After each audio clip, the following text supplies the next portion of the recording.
They thought it was a relic until the ancient artifact activated. It was another tedious day of cataloging forgotten treasures that nobody cared about. Dr. Alara Van sighed as she dusted off yet another misidentified artifact in the Intergalactic Archive's vast repository.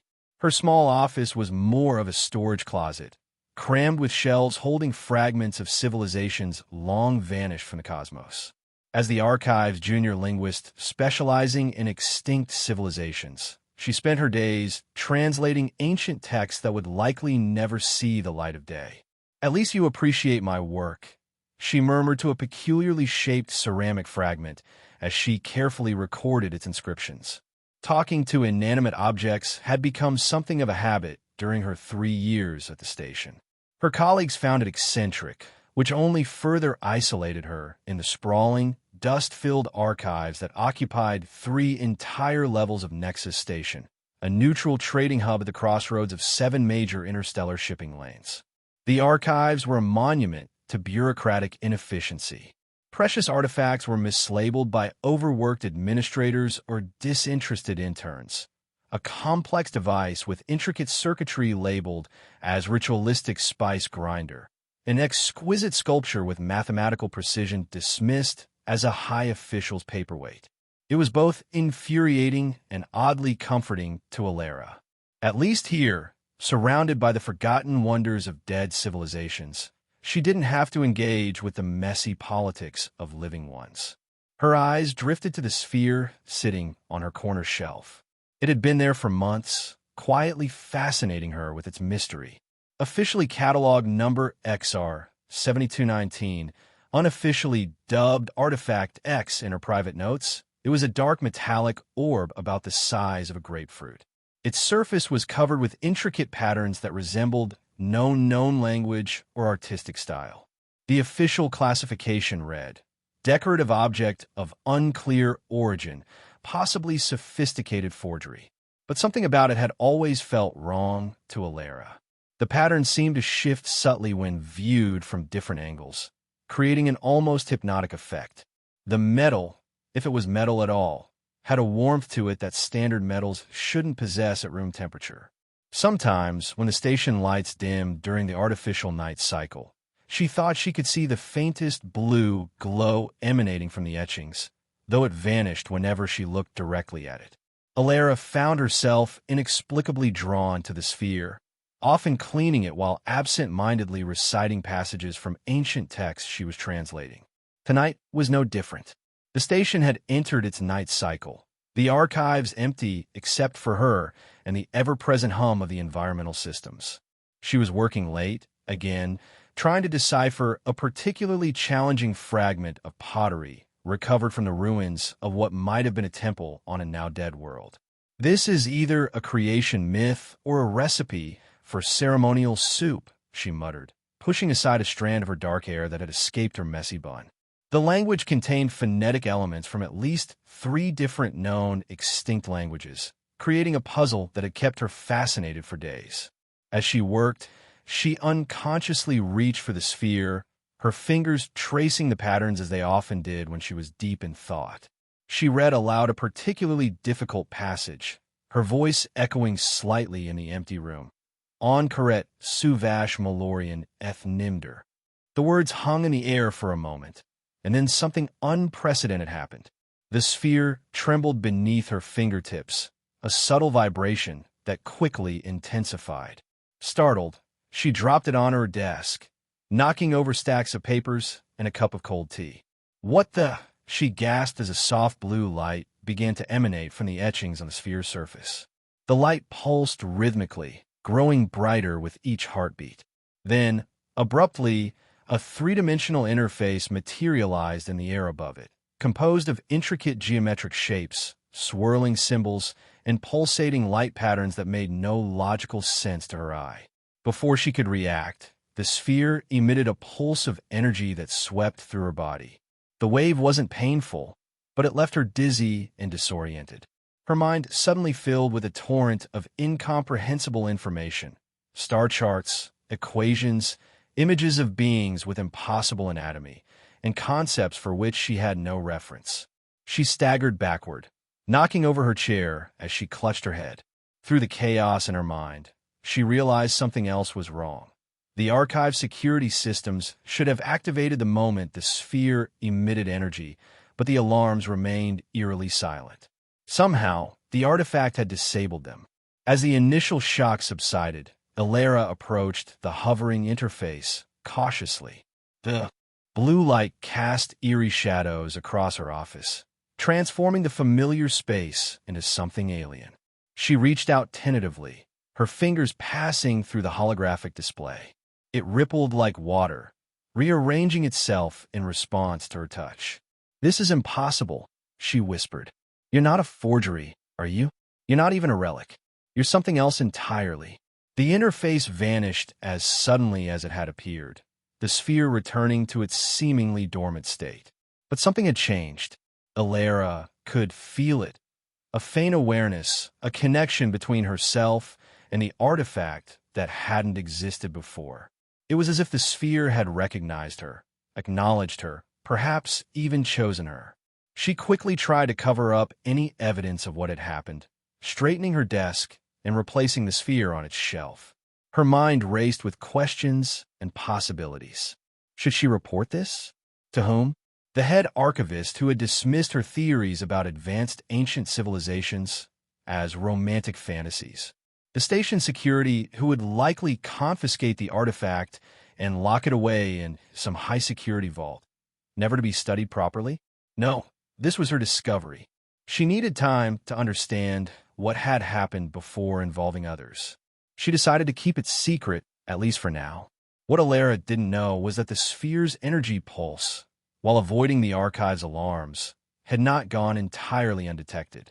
Deep within a secure facility, several light years away, a specialized sensor array had registered an anomalous energy signature from Nexus Station, a signature that matched certain theoretical patterns the Intergalactic Strategic Archaeological Agency had been monitoring for decades. The ISA operated in the shadows of galactic politics, officially designated as a research organization, but functionally serving as hunters and controllers of potentially dangerous ancient technologies. Their motto, known only to their agents, was simple: the past stays buried. Agent Zarkov sat motionless as the alert appeared on his terminal. The Xylosian's gray, ridged face betrayed no emotion as he studied the energy signature. His species was known for pragmatism and efficiency, traits that had served him well during his 15 years with the ISA. He was their best field agent, with more recovered artifacts than any other operative in the agency's history. Location confirmed, came the emotionless voice of the AI. Nexus Station, Level 7, Intergalactic Archives, Section 12B. Zarkov nodded, already calculating transit times and equipment needs. Prepare a team. Standard retrieval protocol. Classification Omega, potential hyperspatial manipulator. Within hours, a nondescript transport ship was approaching Nexus Station, carrying Zarkov and a team of 5 operatives equipped with the most advanced detection and containment technology available. Their official credentials identified them as representatives of the Galactic Heritage Foundation, a common cover for ISA operations. Back in the archives, Elara had spent a restless night researching anything that might help her understand the sphere. She had made little progress when the facility's main door slid open, revealing a group of stern-faced individuals led by a tall, gray-skinned Xylosian. "Dr. Elara Vance?" the Xylosian asked, his voice surprisingly soft for his imposing stature. "Yes, that's me," she replied, instinctively stepping between the visitors and her shelf where the sphere sat. "The archives are closed for inventory today. You'll need to come back tomorrow. I am Agent Zarkov of the Galactic Heritage Foundation." He presented credentials that looked official enough but triggered Elara's suspicions immediately. "We're conducting an inspection of potentially significant artifacts. We have reason to believe you have such an item in your possession." As 2 of his team members moved to flank the exits, Elara realized this was no ordinary inspection. "I have hundreds of artifacts in my section. You'll need to be more specific." "Item XR 7219, Zarkov said, his eyes fixed on hers. "Spherical, dark metal, approximately 20 centimeters in diameter, covered in non-standard markings. Alara's blood ran cold. How could they possibly know about the sphere's significance when she had only discovered it herself last night? That's just a decorative piece, probably a modern forgery. Nothing of interest. Nevertheless, we are authorized to take it into protective custody. Zarkov gestured, and two more agents stepped forward, one holding an advanced containment unit. Panic rose in Alara's chest. If they took the sphere, she might never see it again, never understand what had happened, never decode the information that had flooded her mind. Without thinking, she grabbed the sphere from its shelf and backed away. This is part of my assigned research catalog. You can't just take it without proper documentation and approval from the archives director. She was stalling, knowing her argument held little weight against whatever authority these people claimed to have. Zarkov's expression hardened slightly. Dr. Vance, that object may be dangerous. Please hand it over immediately, or we will be forced to place you under temporary detention for obstructing a security operation. As the agents closed in, Alara felt the sphere warming in her hands. Desperation drove her to recall one of the phrases that had flashed through her mind during last night's information surge. With nothing left to lose, she spoke the words aloud. Tell him Vashid Nur. The effect was instantaneous. The sphere pulsed with brilliant blue light, and a localized force field erupted around Alara, pushing the agents back. Zarkov stumbled against a shelf, his eyes wide with shock and something else. Recognition, perhaps even fear. Taking advantage of the chaos, Alara clutched the sphere to her chest and ran. She darted through the narrow aisles of the archives, her intimate knowledge of the labyrinthine storage areas giving her a momentary advantage. Behind her, she could hear Zarkov barking orders and the sound of pursuing footsteps. Seal all exits. Priority Omega. Repeat, Artifact Omega is in motion. Alara's mind raced as she navigated the maze of shelves and display cases.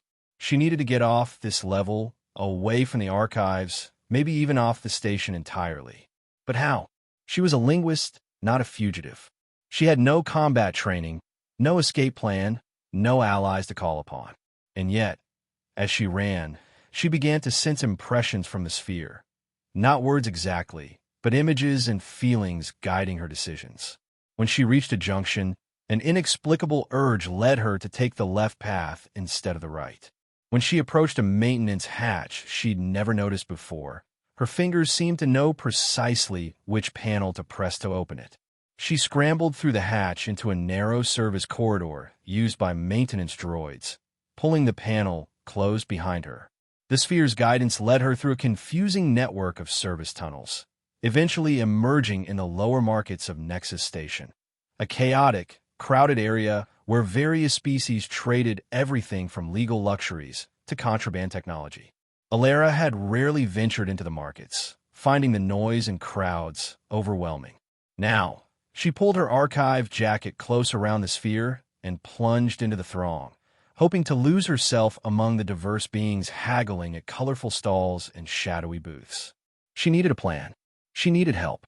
She needed to understand what the sphere was and why these people, clearly not from any heritage foundation, wanted it so badly.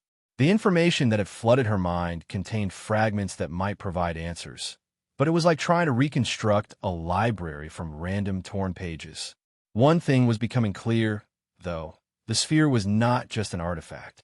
It was technology far beyond current understanding, created by beings referred to in her fragmented visions as the Forerunners. And if her impressions were correct, this wasn't just any technology, but a cosmic key, a device of immense significance. As Alara weaved through the market crowds, a hand suddenly grasped her arm, pulling her into a narrow alley between vendor stalls. She opened her mouth to scream, but stopped when she saw it was Zarkov, alone and without the containment unit. Don't make a sound, he whispered, his eyes darting nervously to the market.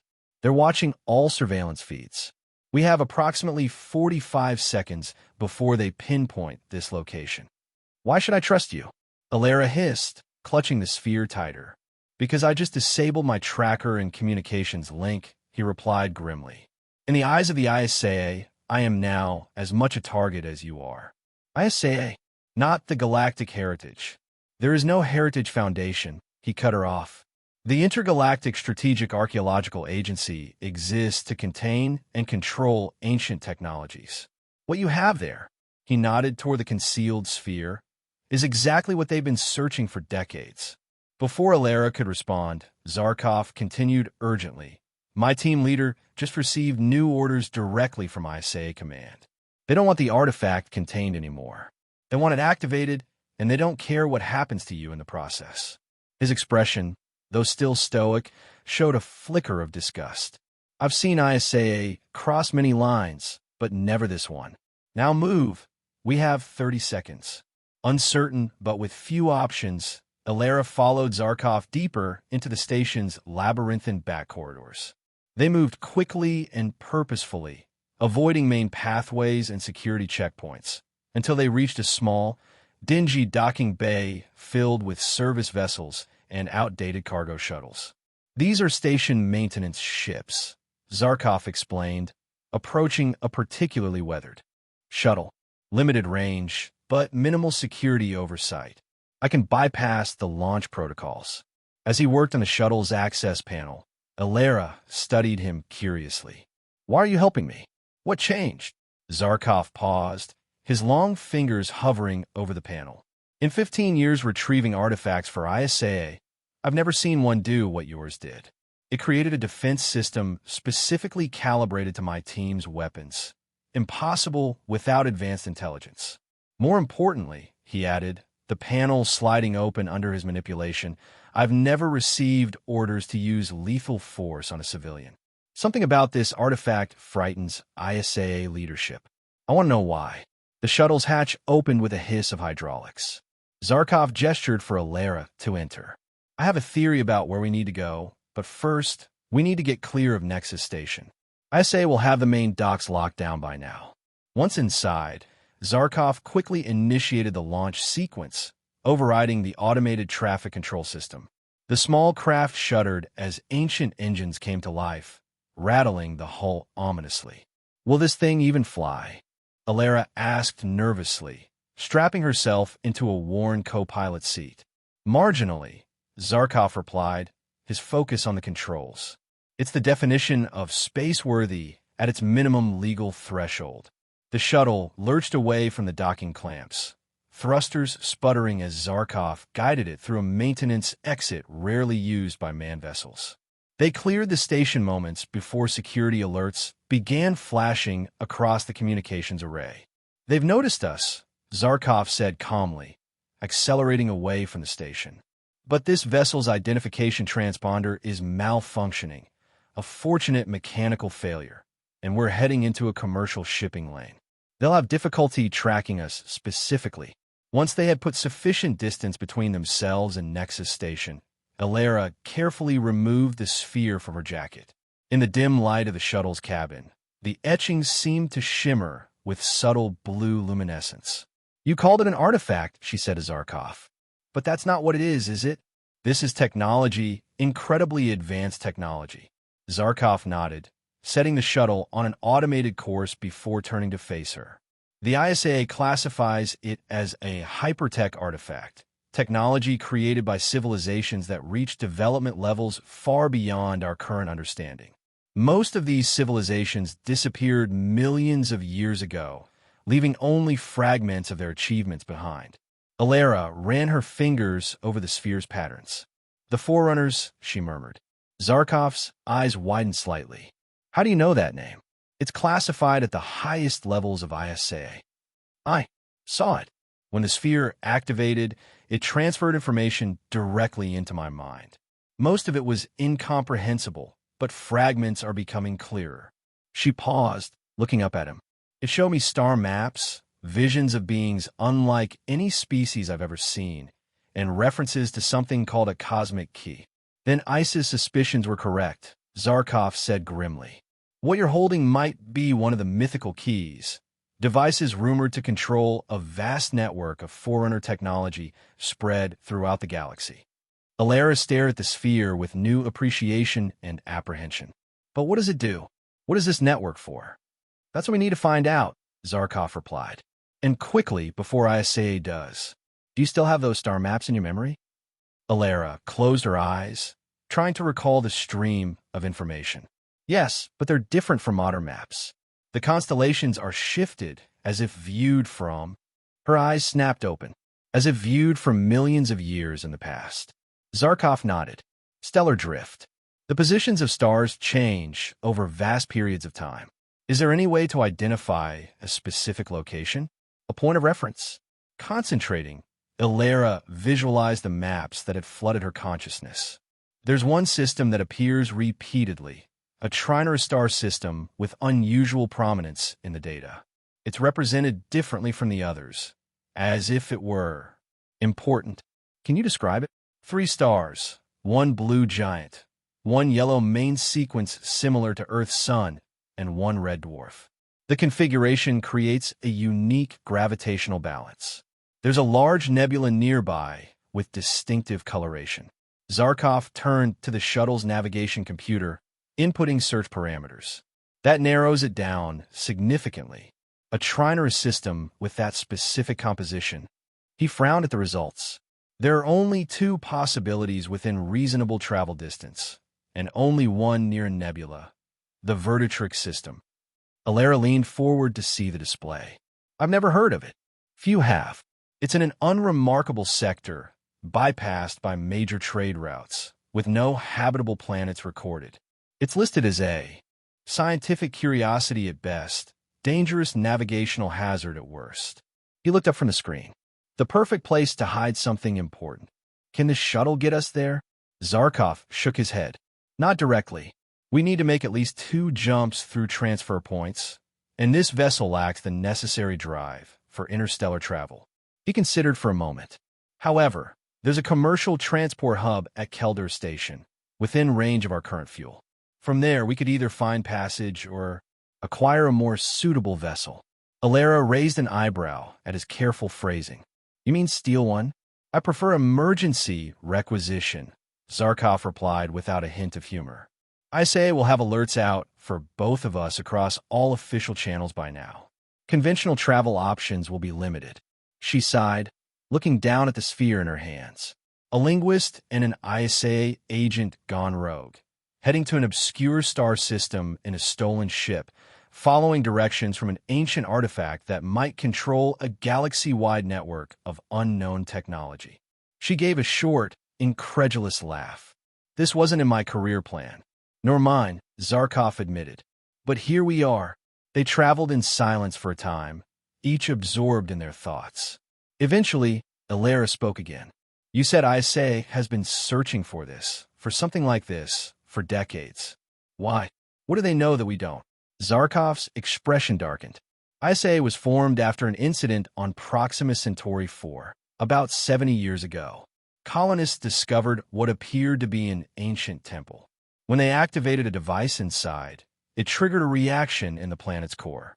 2 million people died when the continental plates destabilized. That's horrible, Alara whispered. Yes. After that, any discovery of advanced ancient technology was treated as a potential threat. ISA was given broad authority to confiscate, study, and if necessary, destroy such findings. He paused. But over time, the mission changed. Some within leadership began to see these artifacts not as threats to be contained, but as power to be harnessed. The research division became weaponization. And that's why you left? Ethical concerns. Zarkov's face remained impassive. My species values practicality. If ISA is willing to eliminate civilians to obtain this artifact, whatever it contains must be extraordinarily powerful. Such power, in the hands of an organization increasingly willing to use extreme measures, poses a greater threat than the artifact itself. It wasn't exactly a moral stance, but Alara found his reasoning reassuring. At least his pragmatism currently aligned with her survival. Kelder Station appeared on their sensors several hours later, a sprawling complex of interconnected modules and docking arms serving as a transfer point between major shipping lanes. As they approached, Zarkov expertly manipulated the shuttle's outdated systems to transmit falsified identification codes. Maintenance Shuttle Kel 950 requesting docking for routine transfer. He transmitted to the station's automated system, carrying replacement parts for environmental regulators. After a tense moment, the system responded, Maintenance Shuttle Kel 950, proceed to docking Arm 17, Bay 8. Zarkov guided the vessel toward the designated bay, located in a less monitored section of the station primarily used for service craft and automated cargo transfers. Once docked, he turned to Alara. Keep the artifact concealed. Follow my lead. Speak as little as possible to anyone we encounter. He handed her a small device. This creates a localized interference field around facial recognition systems. It won't fool a direct scan, but it should prevent automated identification from station surveillance. They disembarked, moving purposefully through the utilitarian corridors of Kelder's maintenance section. Zarkov led them through service passages and cargo holds, avoiding the main concourses where security would be heaviest. Eventually, they reached a quieter section of the station housing smaller private vessels. Commercial Bay 42, Zarkov murmured. Private charter services. Less oversight, fewer questions. Alara followed him into a dimly lit office with faded advertisements for interstellar transport decorating the walls. A reptilian being with iridescent scales looked up from behind a cluttered desk. No charters available, the being said gruffly before they could speak. Come back next cycle. Zarkov placed a credit chip on the desk. We're not looking for a charter, just information. The reptilian's vertical pupils dilated at the sight of the chip. A forked tongue flicked out, tasting the air cautiously. What kind of information? Bay 37. The Star Drifter. Is its owner currently aboard? The creature's head tilted. Captain Malayar? No. Off station for another 3 cycles. Trading run to the periphery. Zarkov nodded, sliding another credit chip across the desk. The ship's security protocols. Standard manufacturer configuration or custom. A long pause as the reptilian considered the question and the implied intention behind it. Finally, it shrugged, pocketing the chips. Standard Helix 9 with minimal upgrades. Nothing special. It fixed them with an unblinking stare. I'm taking my break now. 20 minutes. Security rounds won't reach Bay 37 for at least 30. With that, the reptilian stood and left through a back door, leaving them alone in the office. Are we really stealing a ship? Alara whispered, anxiety evident in her voice. Borrowing, Zarkov corrected, already moving toward the exit, and only because we have no alternative. The Stardrifter is a private courier vessel, fast, well-maintained, designed for long-range travel with minimal crew. Perfect for our needs.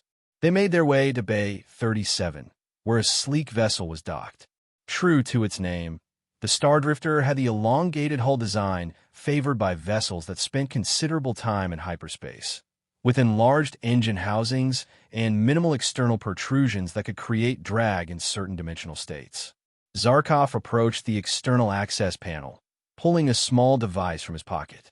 Standard ISA infiltration tool, he explained as he attached it to the panel. Ironic that I'm using it for this purpose. Within moments, the ship's hatch slid open with a soft hiss. They hurried inside, and Zarkov immediately headed for the bridge while Alara followed, clutching the sphere beneath her jacket. The Stardrifter's interior was surprisingly comfortable, with the lived-in feel of a vessel that was both home and workplace to its owner. As Zarkov worked quickly at the pilot's console, bypassing security protocols and initializing systems, Alara felt a twinge of guilt about commandeering someone's personal ship. How long will it take us to reach the Vertitrix system? She asked, settling into the co-pilot's seat. Approximately 3 days, assuming we can use the hyperspace corridors without attracting attention, Zarkov replied, his fingers dancing across the controls. The direct routes will be monitored by ISA, so we'll need to take a more circuitous path. The engines hummed to life, and Zarkov opened a communication channel to station control. Using a voice modulator, he transmitted, "Control, This is Stardrifter requesting departure clearance. Captain Malayar returning to scheduled route after emergency maintenance. There is a brief delay before control responded. Stardrifter, we have no record of emergency maintenance in our logs. Filed under priority code Alpha 7 Tau. Hyperdrive fluctuation requiring immediate attention. All documentation submitted to Maintenance Division. Another pause, longer this time. Elara held her breath. Stardrifter, you are cleared for departure. Proceed to designated exit vector Gamma 9. Zarkov expertly guided the ship away from the station, maintaining a casual pace until they were safely beyond the immediate sensor range. Only then did he engage the main drives, accelerating toward their first hyperspace jump point. That was too easy, Elara said suspiciously. Indeed, Zarkov agreed, scanning the sensor readings intently. Either we were fortunate, or he was interrupted by an alert from the ship's communication system. Incoming transmission, encoded frequency.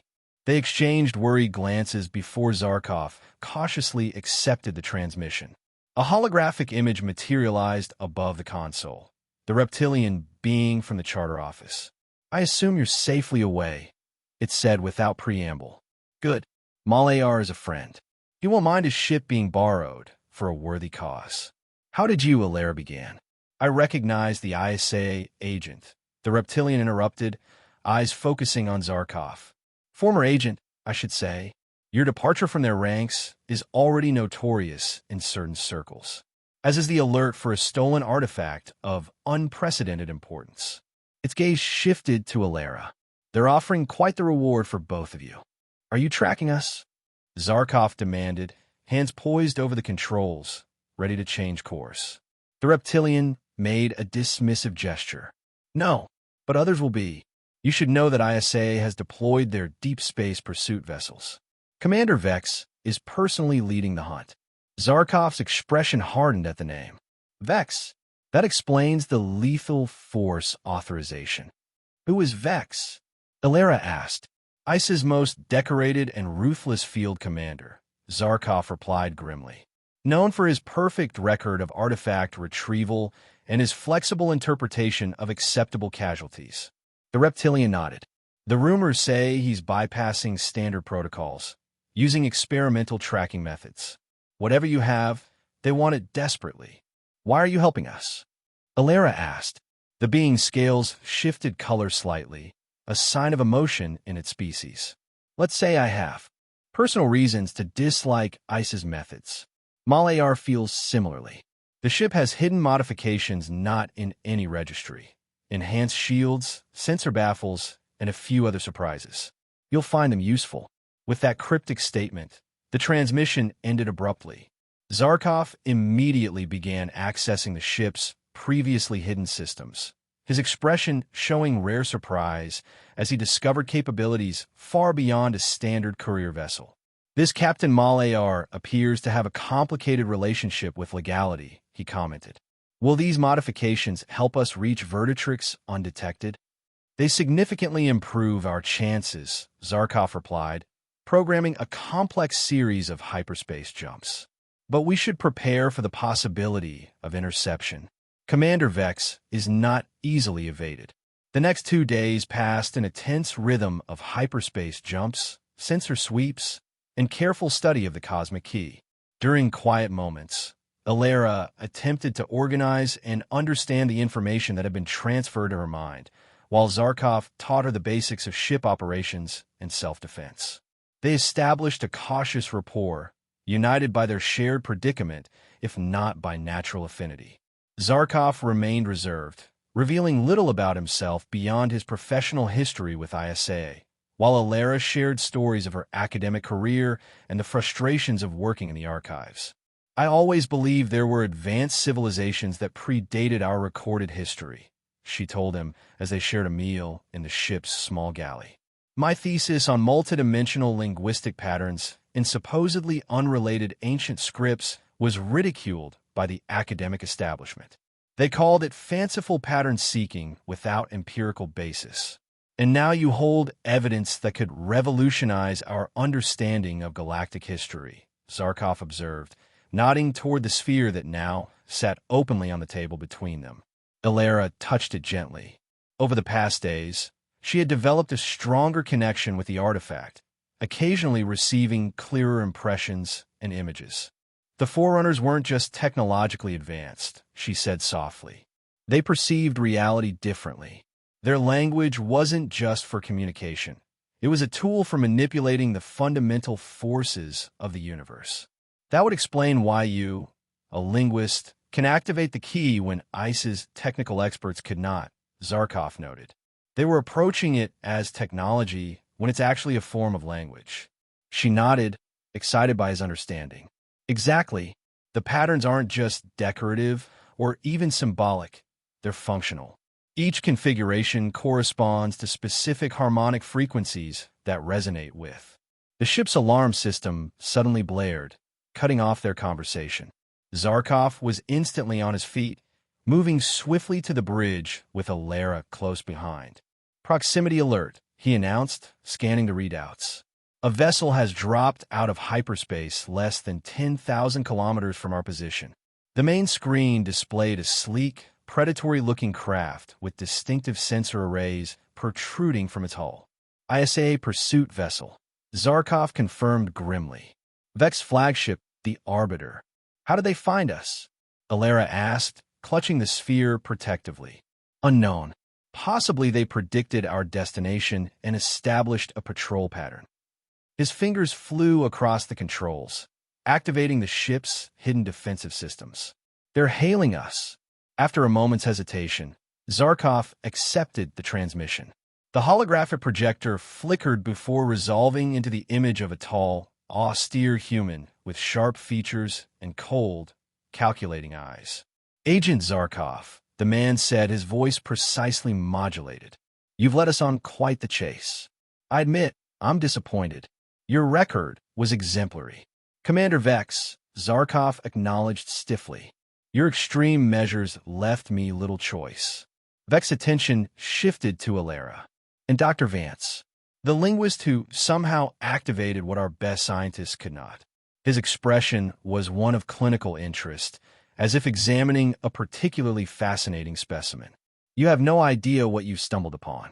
A cosmic key, Ilara replied defiantly, created by the Forerunners to access their network. Something flickered in Vex's eyes, surprise, perhaps, or concern. Impressive. Then you understand why it cannot remain in unsupervised hands. The artifact must be surrendered immediately. So ISA can weaponize it? Zarkov challenged. Turn it into another tool for your expanding authority? Vex's expression hardened. You know our mandate, Zarkov. Ancient technologies pose existential threats to civilization. The incident on Proxima Centauri was just the beginning. What your companion holds could destabilize the fabric of reality itself if misused. Or it could be something else entirely, Ilara interjected. Something meant to help, not harm. A charming theory, Vex replied dismissively, but one we cannot afford to test through trial and error. You have 3 minutes to power down your systems and prepare for boarding, or we will disable your vessel by force. The transmission cut off abruptly. Can we outrun them? Ilara asked anxiously. Zarkov shook his head. The Arbiter is specifically designed for pursuit and capture. Its engines and weapon systems are superior to anything on a civilian vessel, even one with Malayar's modifications. Then what do we do? Ilara stared at the approaching ISA ship on the screen, her mind racing. She looked down at the sphere in her hands, feeling its subtle warmth. Throughout their journey, she had been studying it, attempting to decipher more of the patterns and understand the fragments of knowledge that had been implanted in her mind. Now, facing capture or destruction, she felt the artifact responding to her fear, its etchings glowing more intensely. There might be another option, she said slowly. If this really is a key to Forerunner technology, perhaps it can help us escape. Zarkov eyed the increasingly bright sphere warily. What are you suggesting? I don't know exactly, Ilara admitted, but I've been receiving stronger impressions from it. Images of a network, like pathways between stars that don't correspond to known hyperspace routes. The Forerunner Network, Zarkov murmured. Theoretical hyperspace corridors that bypass conventional space-time constraints. Alara nodded, placing the sphere carefully on a navigation console. I think I can activate it intentionally now. Guide it rather than just trigger random responses. That's extremely risky, Zarkov warned. We have no idea what might happen or where we might end up. And staying here guarantees capture, Alara countered. 2 minutes until Vex opens fire. After a moment's consideration, Zarkov nodded. Do it. Alara closed her eyes, placing both hands on the sphere. She focused on the impressions she'd received, concentrating on the star patterns that had appeared in her mind, particularly those centering on the Vertitrix system. She recalled phrases from the information download, testing them mentally before speaking aloud. Naruth Vexiel Serenum, she intoned, her voice taking on a resonance that seemed to fill the bridge. Malorian Pathkareth. The sphere pulsed with brilliant blue light, and the three-dimensional interface materialized above it, more complex and detailed than before. Alara's hands moved through it instinctively, manipulating symbols and structures as if she'd been trained to do so all her life. 1 minute until they fire, Zarkov reported tensely, watching both the approaching ISA vessel and the increasingly intricate display Alara was manipulating. Almost there, she muttered, sweat beading on her forehead as she struggled to interpret and direct the complex systems she barely understood. I think I found a pathway, a hidden corridor that leads directly to Vertitrix. The ship's sensors suddenly blared warnings as the Arbiter powered up its forward weapons array. They're targeting our engines, Zarkov announced. 30 seconds. With a final, decisive gesture, Alara rearranged a set of pulsing geometric symbols in the holographic interface. Serenum Vasheth. The sphere emitted a blinding flash, and a wave of energy spread from it throughout the ship. For a terrifying moment, the Stardrifter's systems went completely dark. Then, as the emergency lights flickered on, they felt a sudden, violent lurch that wasn't like any hyperspace transition either of them had experienced. The view screen, when it reactivated, showed not stars but a swirling tunnel of blue-white energy, pulsating with patterns similar to those on the sphere's surface. The ship shuddered as it accelerated through this impossible corridor, its hull creaking under stresses it was never designed to withstand. "What have you done?" Zarkov shouted over the alarming sounds of straining metal. "I think I've tapped into the Forerunner transit network." Alara called back, her eyes wide with both fear and awe. "It's like a hyperspace lane, but deeper somehow, more fundamental." The ship's sensors were registering impossible readings. Energy signatures that defied classification, spatial coordinates that contradicted themselves, temporal fluctuations that should have torn them apart. Yet somehow, protected perhaps by the sphere's influence, they continued hurtling through the glowing tunnel. After what felt like both seconds and hours, the tunnel suddenly contracted around them, and with another violent lurch, the Stardrifter burst back into normal space. Emergency systems blared as Zarkov fought to stabilize the vessel, which was spinning wildly. "Damage report," he called out to the ship's computer. "Hull integrity at 82%, came the automated response. "Minor breaches in cargo section. Automatically sealed. Engine stress beyond recommended parameters. Coolant systems functioning at reduced capacity." Zarkov managed to stop their spin, bringing the ship under control. "Where are we?" he muttered, trying to make sense of the navigational data. Alara, recovering from the intense mental exertion of guiding the sphere, looked up at the main view screen.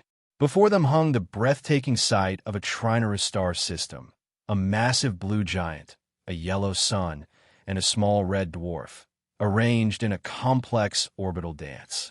Surrounding them was a vast nebula of swirling purple and green gases, shot through with veins of luminescent blue. "Vertitrix," she whispered in awe. "We made it." Zarkov checked the navigational systems again. "Impossible," he said, genuine amazement breaking through his usually impassive demeanor. "We've traversed nearly 200 light-years instantaneously." Alara looked down at the sphere, which had returned to its seemingly dormant state, though a faint blue glow still emanated from its etchings. Not instantaneously, she corrected. We traveled through a different kind of space. The Forerunners found, or created, pathways that connect distant points more directly than conventional hyperspace. As they gazed at the spectacular stellar configuration before them, the ship's sensors began mapping the system. Contrary to official records stating that Vertitrix contained no significant planetary bodies, they detected a massive object in a stable orbit around the Trinor stars. That's not a planet, Zarkov observed as the sensors provided more detail. The composition is wrong, and the shape is too regular. As they approached, the true nature of the object became clear. An enormous artificial structure, roughly cylindrical, but with complex protrusions and indentations along its surface. It was at least 500 kilometers long and 100 kilometers in diameter, a scale of engineering that defied comprehension. A Forerunner installation, Ilera breathed. Maybe a research facility or a habitat. Or a weapon, Zarkov added grimly. We should approach with caution. As they drew closer to the massive structure, the sphere on the console began to pulse, its blue glow intensifying rhythmically. Through the view screen, they could see answering pulses of light from various points on the installation surface. It's communicating, Ilera said. The key is telling the installation we're here. Suddenly, a beam of energy shot out from the structure, engulfing the Star Drifter in brilliant blue light. Zarkov tensed, ready for some kind of attack, but the ship's systems reported no damage. Rather, they were being scanned at a fundamental level. Then, without warning, the ship began moving toward the installation, caught in some kind of tractor beam. Zarkov tried to engage the engines to break free, but they had no effect. It's pulling us in, he said, abandoning the useless controls, toward what appears to be an opening. Indeed, part of the structure's surface was reconfiguring, sections sliding apart to reveal a massive docking bay. The Star Drifter was guided smoothly inside, where it settled gently onto a platform that seemed to adjust its shape to perfectly accommodate the ship. Once they had landed, the external sensors revealed an environment beyond the ship that was breathable. Earth-standard atmosphere with slightly elevated oxygen levels. Gravity readings were also within normal parameters. They designed it for humanoid life forms, Ilera noted with surprise. Or at least compatible ones. It's adapting to us, Zarkov suggested, reconfiguring based on our physiological needs. They debated their next move. Remaining aboard might be safer, but would accomplish nothing. Eventually, clutching the sphere, Ilera made the decision. We came all this way for answers. They're not going to come to us. With Zarkov armed with his ISA sidearm and Ilera carrying the sphere, they cautiously exited the Star Drifter. The docking bay was enormous, with dozens of similar platforms, most empty, but some holding vessels of completely unfamiliar design. The architecture was unlike anything they had seen. Flowing, organic curves blended with precise geometric patterns that echoed the etchings on the sphere. As they stepped onto the deck, soft blue lighting activated along pathways in the floor, seemingly guiding them deeper into the installation. More strikingly, holographic symbols similar to those in the sphere's interface began to appear on surfaces around them, shifting and changing as if in response to their presence. It's reacting to the key, Ilera said, watching as the symbols rearranged themselves when she moved the sphere. I think it's recognizing us as authorized personnel, for lack of a better term. They followed the illuminated pathway, passing through vast chambers with unknown purposes. Some contained what appeared to be dormant machinery of incredible complexity. Others held what might have been living quarters, though designed for beings with proportions different from most known species. Throughout, the architecture maintained that distinctive blend of organic flow and mathematical precision. After walking for nearly an hour, they reached a central chamber of staggering proportions. Its ceiling soared hundreds of meters above them, and its far walls were lost in the distance. At its center stood a raised platform surrounding a column of softly pulsing light that stretched from floor to ceiling. As they approached, the sphere in Alara's hands grew warmer, its glow matching the rhythm of the light column. When they reached the platform, a section of it reconfigured, forming what was unmistakably a receptacle precisely sized for the sphere. "I think we're supposed to place the key here," Alara said, studying the perfectly matched indentation. Zarkov frowned. "That could be dangerous. We have no idea what will happen." "True," Alara acknowledged, "but I don't think this place means us harm. The Forerunners built all this for a purpose, and the key led us here specifically." She looked around at the vast chamber. "This feels like a library or an archive, a place of knowledge, not weapons." After a moment's hesitation, she gently placed the sphere into the receptacle. It settled with a satisfying click, and immediately the column of light expanded, filling the chamber with a soft blue radiance. The light coalesced into an enormous three-dimensional display, a perfect representation of the galaxy, with certain points highlighted by pulsing markers. A voice spoke, seeming to come from everywhere and nowhere at once. It spoke in a language neither of them recognized, yet somehow Alara found she could understand it. Not through conventional translation, but through a direct connection to her mind established by the sphere. "Welcome, Seekers," the voice said. "The Cosmic Key has recognized you as worthy of access to the repository of echoes. How may the legacy of the Forerunners assist you?" Alara and Zarkov exchanged stunned glances. After a moment, Alara spoke hesitantly. "We seek knowledge about the Forerunners and the purpose of the Cosmic Key Network." The galactic map zoomed in on their current location, highlighting the Vertitrix system and the installation they stood within. "You are currently within Repository Alpha 7, one of 23 data preservation facilities established throughout the galaxy. This repository specializes in historical and cultural records of the Forerunner civilization." The map shifted again, showing points of light connected by lines, a network spanning the galaxy. "The Cosmic Keys were created to provide access to our knowledge and technology for species that would evolve after our transition. They are designed to recognize individuals with both the intellectual capacity and ethical foundation to use our legacy responsibly." "Transition?" Alara questioned. "Not extinction. The Forerunners did not die out in the conventional sense." The voice explained as new images formed, beings of light and energy transcending physical form. "After 10 million years of technological and cultural development, we discovered the means to evolve beyond physical existence, transcending the material universe to explore higher dimensions of reality." "So, the Forerunners ascended?" Alara asked in awe. "That term approximates our experience," the voice confirmed. "However, we recognized our responsibility to the younger species that would eventually inherit the galaxy. The repositories and the key network were created to preserve our knowledge and provide guidance, should it be needed." Zarkov stepped forward. "What is the primary function of this network? Is it a weapons system?" The voice seemed to take on a tone of sadness, though that might have been Alara's imagination.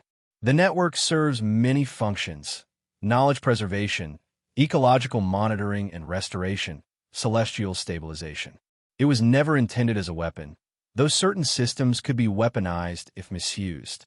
New images appeared, planets being healed, dying stars stabilized, barren worlds transformed into habitable ones. Our primary legacy was meant to be one of creation and preservation, not destruction." Alara was overwhelmed by the implications. This wasn't just an archaeological discovery. It was the greatest historical and technological find in galactic history. The knowledge contained in this single repository could advance civilization by centuries, perhaps millennia. "Why has the network remained dormant until now?" she asked. "Why haven't other species discovered it?" "The system was designed to remain inactive until a species reached sufficient technological development to understand its principles without being overwhelmed," the voice explained. "The keys were scattered throughout the galaxy, hidden in plain sight, waiting for individuals who could comprehend their nature." "And you believe we've reached that level?" Zarkov asked skeptically. "Not entirely," the voice admitted. Your activation of the key was premature by our original timeline estimates. However, the emergency protocols were triggered by your situation. Emergency protocols? Alara repeated with concern. The galactic display shifted again, zooming in on a region of space far from any known civilization. There, a strange distortion was visible, a tear in the fabric of reality that seemed to be slowly expanding. Approximately 300 of your years ago, an anomaly was detected in intergalactic space. Analysis indicates it is a dimensional rupture caused by experiments conducted by civilization in a neighboring galaxy. The rupture is growing slowly but steadily, and if left unchecked, will eventually threaten all life in this galaxy. Zarkov and Alara stared at the visualization in horror. The scale of the threat was almost incomprehensible. This is why the ISA wants the key, Zarkov realized. They must have detected the anomaly and are searching for a way to counter it. Possibly, the voice acknowledged. However, attempting to use the network without proper understanding could exacerbate the problem rather than solve it. The dimensional mechanics involved are extraordinarily complex. Alara's mind was racing, trying to process the flood of information. So, the Cosmic Key Network could potentially seal this rupture? Yes. The network was designed with the capability to manage dimensional integrity throughout the galaxy. However, it requires all 7 primary keys to activate the full restoration protocols. 7 keys. Alara looked down at the sphere. And this is just one of them. Correct. You possess the initiation key, which provides access to the repositories and basic network functions. The remaining 6 keys control specific aspects of the network's capabilities.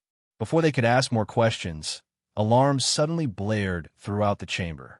The galactic display flickered, replaced by an image of space near the installation. To their horror, they saw the unmistakable shape of an ISA vessel, the Arbiter, approaching rapidly. How did they find us? Alara gasped. The key's activation generated a significant energy signature, the voice explained. Any vessel with advanced detection capabilities within this sector would have detected it. Zarkov's expression darkened. Vex must have predicted our destination and been following at a distance. When we used the Foreigner Transit Network, he guessed where we were headed and used conventional hyperspace to follow. On the display, they watched as the Arbiter took up position near the installation. A smaller shuttle detached from its hull, heading toward the same docking bay they had used. They'll be here soon, Zarkov said grimly. And Vex won't come alone. Alara turned desperately to the holographic interface. Is there any way to seal the installation? Prevent them from reaching us? That would violate core operational parameters, the voice replied. The repositories are designed to be accessible to all who are brought by a key. However, I can restrict certain information and functions based on ethical evaluation protocols. That won't stop Vex, Zarkov warned. He'll simply take the key and force you to cooperate. He turned to the interface. Is there another way out? Another docking bay we could use to escape? The installation's layout appeared in the display, showing multiple potential exit routes. Zarkov quickly identified an auxiliary docking area on the opposite side of the structure. We need to take the key and go, he urged Alara. Find the other keys before ISA does. Alara hesitated, looking at the sphere embedded in the platform. But there's so much knowledge here. We can't just leave it. Dr. Vance, the voice interjected. The repository's primary purpose is to serve worthy seekers. I can provide you with a data crystal containing essential information about the network and the locations of the remaining keys. A small pedestal rose from the platform beside the sphere, bearing a crystalline object about the size of Alara's palm. As she picked it up, it glowed briefly, apparently imprinting itself to her neural patterns. This crystal contains navigational data for the other primary keys, basic operational protocols for the network, and historical context you may find valuable, the voice explained. It is encoded to respond only to you and those you specifically authorize. Thank you, Alara said, carefully securing the crystal in a pocket. She then reached for the sphere, which released from its receptacle with a soft click. We should hurry, Zarkov said, checking the display that showed ISA forces already inside the installation and moving quickly through the corridors. They'll have tracking devices calibrated to the key's energy signature. Alara nodded, but paused to ask one more question. If we find all 7 keys, how do we use them to seal the rupture? Return them to their designated nexus points within the network. The voice instructed as a new map appeared showing 7 specific locations scattered across the galaxy. When properly aligned, they will initiate the dimensional restoration protocol. And if ISCA gets them first? Zarkov asked. The consequences would depend on their actions, the voice replied. Misuse could accelerate the rupture's growth. Attempted weaponization could create additional dimensional instabilities. The network's power must be approached with understanding and respect. With ISA forces closing in, they had no more time for questions. Clutching the sphere and the data crystal, Alara followed Zarkov as they raced along the path indicated by the installation's guide lights, heading for the auxiliary docking bay. They moved swiftly through vast corridors and chambers, occasionally glimpsing wonders they had no time to examine. Suspended gardens with impossible plants, laboratories with incomprehensible equipment, chambers where gravity seemed to work in multiple directions simultaneously. As they approached the auxiliary docking area, they heard the sounds of pursuit echoing behind them, the rhythmic thud of armored boots and the crackle of communication devices. They're gaining on us, Zarkov warned, leading them through a final set of massive doors into a smaller docking bay containing various vessels. Unlike the main bay, where their borrowed ship was docked, this one held smaller craft, apparently designed for short-range travel within the system. Most appeared to be Forerunner design, but one stood out, a sleek, modern vessel bearing the unmistakable markings of the ISA. Vex brought a backup craft, Zarkov observed. Practical. And now it's our escape route. They hurried to the ISA shuttle, Zarkov quickly bypassing its security systems using his still-valid authentication codes. As they boarded, the sounds of pursuit grew louder. Through the shuttle's viewports, they saw a group of heavily armed ISA operatives enter the bay, led by the imposing figure of Commander Vex himself. "Get us out of here," Alara urged as she strapped herself into the co-pilot's seat, the sphere clutched tightly in her lap. Zarkov initiated the launch sequence, but Vex and his team were already opening fire, energy bolts striking the shuttle's hull. The shields absorbed most of the impact, but warning indicators showed they wouldn't withstand sustained assault. "The bay doors aren't opening," Zarkov noted tensely, trying to override the controls. "They must have locked down the installation." Alara looked down at the sphere, which was pulsing urgently in response to the crisis. Acting on instinct, she raised it toward the sealed bay doors and spoke a phrase that came unbidden to her mind. "Narath Vexel Aprio." The sphere flared with brilliant light, and a concentrated beam shot from it to the center of the bay doors. The massive barriers shuddered and then began to slide apart, revealing the star-filled vastness beyond. Zarkov didn't waste the opportunity, engaging the shuttle's thrusters at maximum power. They shot forward through the opening, leaving Vex and his team firing futilely after them. Setting course away from the installation, Zarkov announced, his fingers dancing over the controls. "The Arbiter will pursue, but this shuttle has stealth capabilities that might give us an advantage." Alara nodded absently, her attention focused on the data crystal she had retrieved. It was glowing softly, projecting small holographic symbols just above its surface. According to this, the nearest primary key is located in the C-Fuse void, a region of space with few stars but abundant dark matter. Zarkov frowned. That's on the far side of civilized space, while beyond the frontier. Getting there will not be simple. He studied the ship's displays. This shuttle has limited range. We need to make multiple jumps, possibly acquire another vessel. As they accelerated away from the Vertitrix system, Alara gazed back at the massive Forerunner installation. Already, she could see the Arbiter disengaging from its position, preparing to give chase. Their adventure wasn't ending. It was just beginning. So we're now officially on a quest to find 7 ancient keys before a ruthless government agency, In order to save the galaxy from a dimensional tear, she said with a hint of incredulous laughter. When I was cataloging misidentified artifacts last week, I didn't see this coming. Zarkov's normally stoic expression softened slightly. Few archaeologists live to see their theories validated so dramatically. True, Elara agreed, cradling the sphere that had changed her life so completely. Although dramatic validation usually involves academic papers and conference presentations, not interstellar chases and billion-year-old technology. As the shuttle prepared to enter hyperspace, Elara found herself reflecting on the strange path that had led her here. She had always believed there was more to the universe's history than the accepted narrative, had always felt that the conventional understanding of ancient civilizations was incomplete. But she had never imagined becoming the keeper of a legacy so vast and important. The sphere pulsed warmly in her hands, as if responding to her thoughts. It was no longer just an artifact. It was a responsibility, a mission, perhaps even a destiny. And despite the danger and uncertainty that lay ahead, Elara felt more alive than she had in years. Ready for hyperspace jump, Zarkov announced. Course set for the Meridian transfer point. From there, we'll need to plan our route to the Cepheus void carefully. Elara nodded, securing the sphere and the data crystal. Let's go find the next key.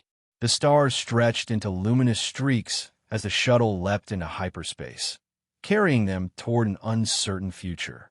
Behind them, Commander Vex stood in the Forerunner docking bay, his cold eyes fixed on the point where the stolen shuttle had vanished.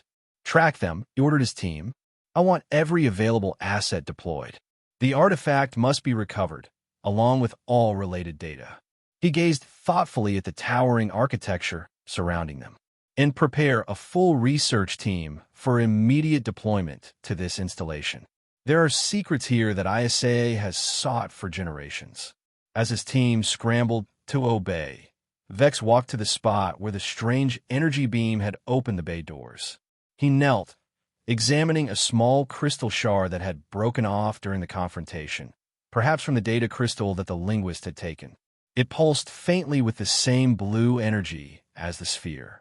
So the legends were true, he murmured, carefully securing the shard in a containment unit. The Forerunners left more than ruins. They left a legacy and a warning. He straightened, his resolve hardening.